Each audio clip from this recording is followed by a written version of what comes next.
If this theory is correct, then Blackbeard is going to become the next Pirate King. It also explains why he doesn't sleep. And speaking of, Blackbeard has two major themes attached to his character that we're aware of, those being fate and sleep. So to lay the groundwork, we're going to start with fate. In chapter 222, Van Alga shoots seagulls in the distance that land on the Going Merry, stating, "Poor things, how they must have suffered. I wasn't able to kill one of them instantly, but that's fate. Such are the vagaries of life." He's the first real introduction that we have to the Blackbeard pirates, and he starts a very clear motif. In chapter 223, Luffy, Zoro, and Nami meet an old man named Doc Q, and the Straw Hats help him back onto his horse, who is also an old horseman. As thanks, Doc Q offers the crew an apple from his basket, which Luffy immediately takes and eats without a second thought, and as it turns out, the majority of these apples were explosives that kill people instantly after taking a bite. Doc Q then reassures the crew that Luffy will be okay, and that he's a lucky boy. Usually Oda is a bit more subtle with his themes, but with this group of people, he is really trying to hit you over the head with the idea of fate. Also in chapter 223, Jesus Burgess makes his presence known as a grappling champion, which immediately piques the interest of Luffy and Zoro, who both have the desire to take that title away from him, but they're thankfully stopped by Nami, because at this point in the series, neither Luffy nor Zoro stands a chance against Burgess. And as if the Straw Hats haven't had enough near misses in a single chapter, near the end of 223 is when Luffy meets Blackbeard for the first time, who is then only known as Cherry Pie Man, with the two of them almost escalating matters into a fistfight, which again would have ended in defeat and or death for Luffy. And that marks 4 times in 2 chapters that the Straw Hats have narrowly escaped from death. Van Alga had them in his sights when shooting the seagulls, Doc Q could have killed them with his apples, and if either Luffy or Zoro got into a contest with Burgess, then it would have ended very poorly for them. However, fate was kind enough to steer Luffy and his crew out of these pitfalls that would have ended their adventure, and unlike most people who encounter Luffy in One Piece, the Blackbeard pirates were well aware of exactly what was going on, which is why Blackbeard sits outside of the bar in Mocktown and waits for Luffy, because he recognizes Luffy as a kindred spirit who has been touched by fate. And that's well before Blackbeard even discovers that Luffy is a member of the D-Clan. But fate, mate, she is quite the fickle mistress, because as much as Luffy is blessed by fate and that guides him through his journey by day, by night, fate is also secretly cheating on Luffy with Blackbeard and guiding him through all of the right steps to do all of the bad things as goodly as possible. For every outrageously convenient situation that has saved and paved the way for Luffy, Blackbeard has had something equally as convenient happen to facilitate his rise to power. He and Luffy are without question the 2 luckiest people on the planet. Although while I would use the phrase blessed by fate for Luffy, I would probably use the phrase cursed by fate for Blackbeard, which brings us to the idea of sleep. Chapter 966 threw quite the curveball at us in regards to good old Blackbeard, because during the Odin flashback, Buggy claims that Child Teach didn't sleep the last night or the night before, and he goes on to state that they say he's never slept in his life. To which young Shanks replies, "What? Is that even possible? Lucky guy. I bet his life has been twice as fun." And I highly doubt that, because even though this was the first time that Oda had outright stated it, there had been hints about Blackbeard's sleep habits or lack thereof earlier. In fact, 8 years before this chapter was released, Oda drew a Child Teach in the SBS of volume 63, crying under a full moon, which we can now infer is because he can't get to sleep. Marshall D. Teach is a man incapable of dreaming. Quite ironic, considering that he's responsible for one of the most famous dream quotes in all of One Piece, which is obviously that people's dreams never die. But then again, the fact that Blackbeard cannot sleep means that he's that much more focused on tangible dreams in reality. So while people who satisfy their imaginations while sleeping are able to easily dismiss ideas like, oh, Sky Islands, Emerald Cities, and even the One Piece, well, wacky ideas, Blackbeard has never had that experience, and so he lives to pursue these ideas. And it probably makes him believe in these concepts that much more, because if Blackbeard has never experienced what a dream is, then he has no idea how truly ridiculous they are. At the same time though, he never gets to experience how wondrous they are and is cursed, which is what might be driving him to capture those dreams in reality. Now there is another very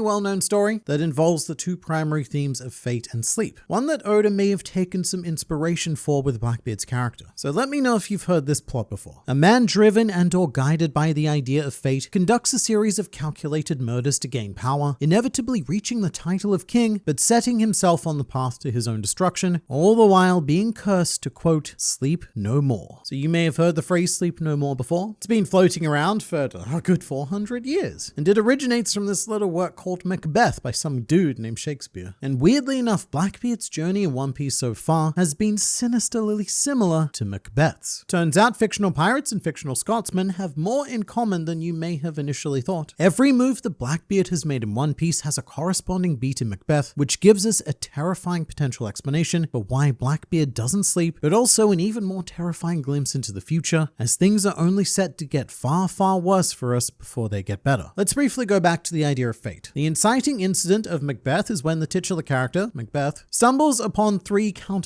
witches that give him a prophecy which states, "Hail to thee, Thane of Glamis! Hail to thee, Thane of Cawdor! All hail Macbeth! Thou shalt be king hereafter." So for the sake of ease, a Thane is a nobleman who controls assorted lands, and the witches are hailing Macbeth with his current and future titles. And the belief that these witches have foretold the future is what drives Macbeth to make a series of murdersome decisions to make his way to the position of king. And I have to say, it's quite similar to Blackbeard's journey. Hail to thee, warlord of the sea! Hail to thee, emperor of the new world! All hail Blackbeard! Thou shalt be pirate king hereafter. Okay, so this probably sounds like a stretch at the moment, and that's because I've not given you the good stuff yet. Because words and titles are cool and all, but so are numbers. So what could three witches possibly have to do with Blackbeard? I mean, other than the fact that Blackbeard was originally supposed to be introduced alongside three witches of his own. Okay, so the word witches is definitely a stretch, but one of the most curious things about this Marshall D. Teach guy is something that never made it into the actual story, or at the very least has yet to reveal itself for as of yet unknown reasons. One of Oda's original ideas for Blackbeard was that his character was going to be accompanied by three women, his mother and two sisters. Here they are. You can see the mother looking very petite and witch-like, whereas Blackbeard's sisters are more along the lines of your standard Oda beautiful woman design, which certainly begs the question of exactly what went wrong with Blackbeard's DNA inside the dirty oven that was his mother's womb. This has always been quite a perplexing revelation for the One Piece fanbase to contend with. It just seems like it comes out of nowhere. And one common idea with Blackbeard is that he's actually three people, hence why he can do stuff like use 3 devil fruits and doesn't need to sleep. Maybe some of him needs to sleep, but they take turns. And perhaps Oda decided not to separate his sisters. Instead, they're present, but inside of him. Although this was supposed to be revealed after Jaya. We know that these characters were meant to appear at the end of Water 7 because, in their sketches, Oda has included Ace's reaction to them, which is even more curious. So the idea is that Ace catches up to Blackbeard on Banaro Island, sees these three women, and is shocked and confused. I want to emphasize that Oda actually showing us these sketches likely means that the idea has been dropped. I don't expect to ever see these characters in One Piece, but it's a fascinating window into Oda's thought process at the time. He clearly had a solid idea going with these three women. But at this point, I'd also like to bring up that the three witches in Macbeth specifically mention the ability to stop people sleeping. The famous "sleep no more" line is actually used by Macbeth himself. He claims to have seen a hallucination or heard a voice that informs him that, quote, "Macbeth shall sleep no more." In a lot of analysis, this is taken as a manifestation of guilt, because he does say this right after,